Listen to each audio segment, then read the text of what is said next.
What business is McDonald's in? Real estate. Say it like again. Real estate. Did everyone know that? What business is McDonald's in? Real estate. McDonald's is in the business of real estate. A lecturer went to Harvard Business School, MBA students, and he asked that same question. A few hundred business students in the room, nobody knew that answer. We've now read a book, a story about this whole thing, so that's how we know about it. Because I would have said the same thing. McDonald's is in the business of burgers, but they're not. McDonald's goes and makes a down payment on a piece of real estate, and then they create a business. They can very easily make the monthly installments on that mortgage, and guess what happens after 20, 25 years? The mortgage is gone, and they're cash flow positive, and they can do something with that real estate. I don't know about your town, but back in the day, McDonald's used to have these massive properties on corners. And now, all those corners have been redeveloped. McDonald's is still there. There's gas stations, 40-story buildings that have all been sold by McDonald's with the arrangement they can have their 2,000 square feet so they can still feed people burgers. They're in the business of real estate. I want to address something you said to me yesterday, Danny. Have you guys heard this concept about personality chiropractic offices? Okay. And based on the advice, coaching, and systems out there, what have they said regarding personality-based chiropractic offices? It's not good. Thank you for sharing that, Danny. Okay? I've never heard that. Okay. A lot of other people have. What have you heard? No, I'm saying I've never heard of personality. Okay. Dan, can you elaborate on what a personality-based practice is? Personality-based office is a chiropractic office that revolves around who the practitioner is. So let's say that they weren't there, it wouldn't be able to function the same as someone else. So for example, since Suki only does Suki's technique, if you have someone cover him, there's no one that does that technique, so the fabric and infrastructure of the office wouldn't be able to follow him on. It's not a sellable product. But not just technique, right? It's like personality, like who they are with the technique. Yeah, the connection Like, that the yeah, chiropractor has with the people. They say it wouldn't work. That's what they said. That's what they These say. systems days. Now, who's they? Who's Everyone. Our business classes are likewise. Oh, wow. Yeah. They say that. What's that? They say that. They say that, your business classes. Yeah, our Okay. business class, they say the goal is to have, what is flying called? Not an empire, an empire. Empire system. He mentions McDonald's. Reproducibility. I've read E-Myth. Yeah. I get it. You guys have to read E-Myth? Okay. So that's a whole system base. Doesn't matter where you go in the world, McDonald's is McDonald's. You can be in Vancouver, LA, Tokyo, New Delhi. McDonald's is McDonald's. It's the exact same system. That's what E-Myth is. You create a system that just plugs in. Anthony said, say it again. Reproducibility. It's easily replicable. Okay. So, I am here to tell you, I would never take advice from an 80-pound overweight personal trainer. That is the absolute worst thing you can do. Bradley, when you go and sell a chiropractic office, you've been in chiropractic longer than me. How easy is it to sell a chiropractic office, and how much do they typically sell for?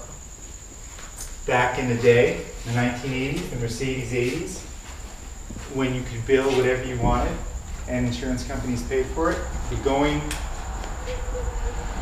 formula for selling a chiropractic practice was about 1 year's gross. So if the practice was doing $300,000 a year, you could sell a practice for about $300,000. Back in the Mercedes 80s.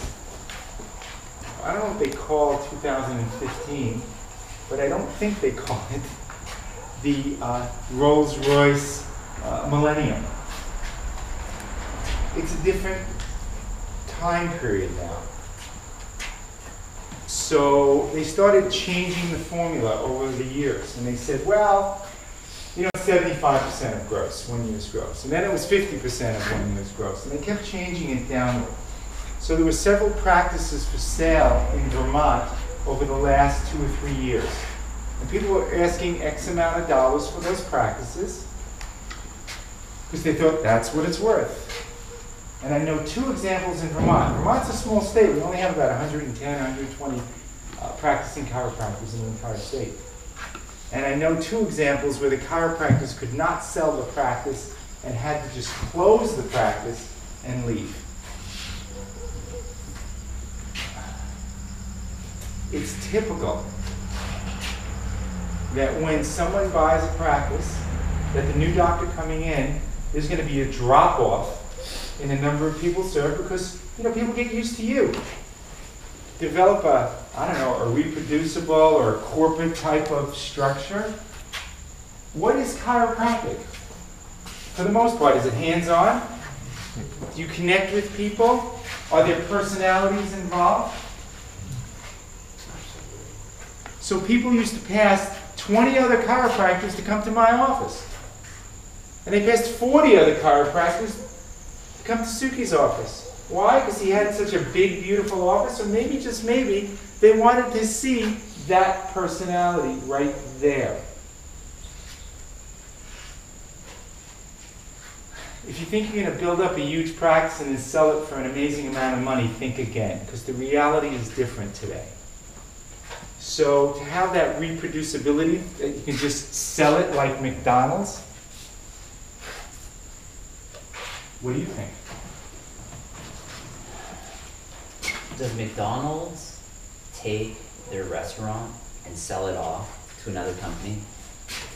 No. They are not in the business of selling their spaces, their burger kitchens, takeout. They're not in the business of that. We are chiropractors. We adjust people. We serve people. We transform lives.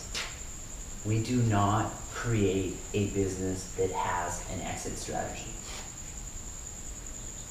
When I stop practice, and if I sell my practice, guess how much it's worth? What's in the office? Sorry? Whatever's in the office. The practice is worth whatever somebody else is willing to pay. That's what it's worth. Looking at an office that makes almost $1 million a year, $1 million Canadian dollars, so like just 710,000 Canadian American dollars, like 655,000 euros. If you look at the percentages Bradley just said, not even close. Person thinks it's worth a gold mine, but guess what? No one's knocking. No one's knocking. And that's a practice that earns, that's a lot of money. But when you start looking at the numbers, then the truth emerges. How much does the practice really make? How lean is the practice? We are not in the business of building something that has an exit strategy. If you want to do that on the side of your chiropractic practice. Because that is the worst idea I've ever heard. Thank you so much for telling me that last night. I had no idea these people are saying that.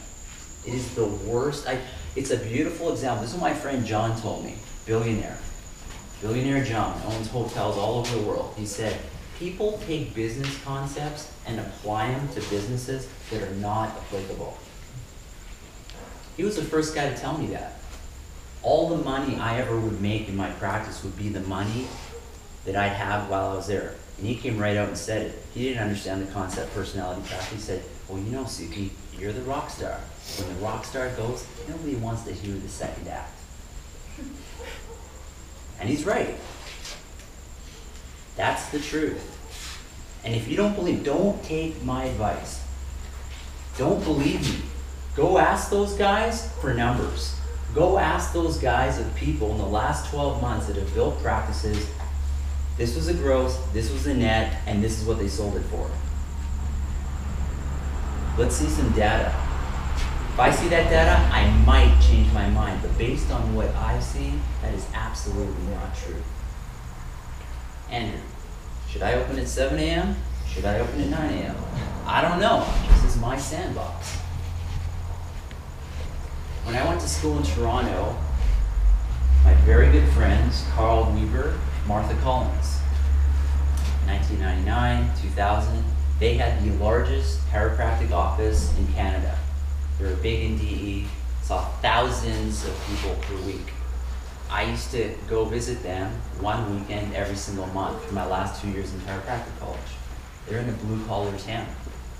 They started adjusting at 6 a.m. and they adjusted, their first session ended at 10 a.m. And then their next session started at 3:30 p.m. and they stopped adjusting at around 7:30, 8 p.m. That's who they were. That worked perfect for them in their community. Me, I live in a town, a city, where the primary industry is entrepreneurship. Guess what the entrepreneurs do at 6 a.m., 5:30 a.m.? They're working out in Vancouver.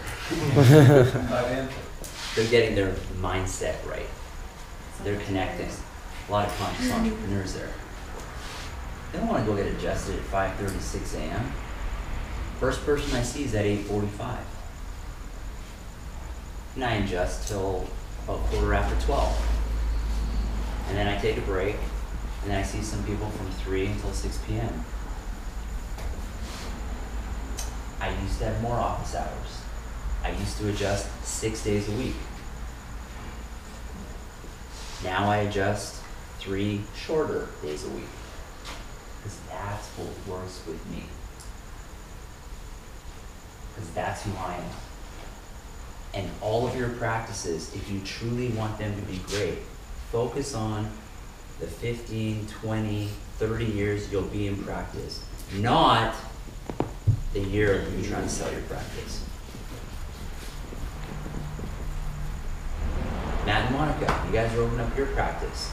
We're doing some work together. I tell these guys, this is your sandbox. What do you guys want to do?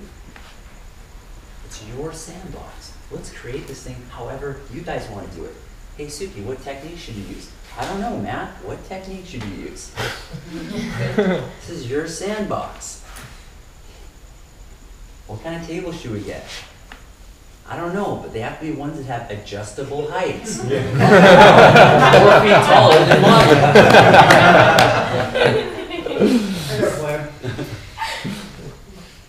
The best thing you can do, see, this is what I believe.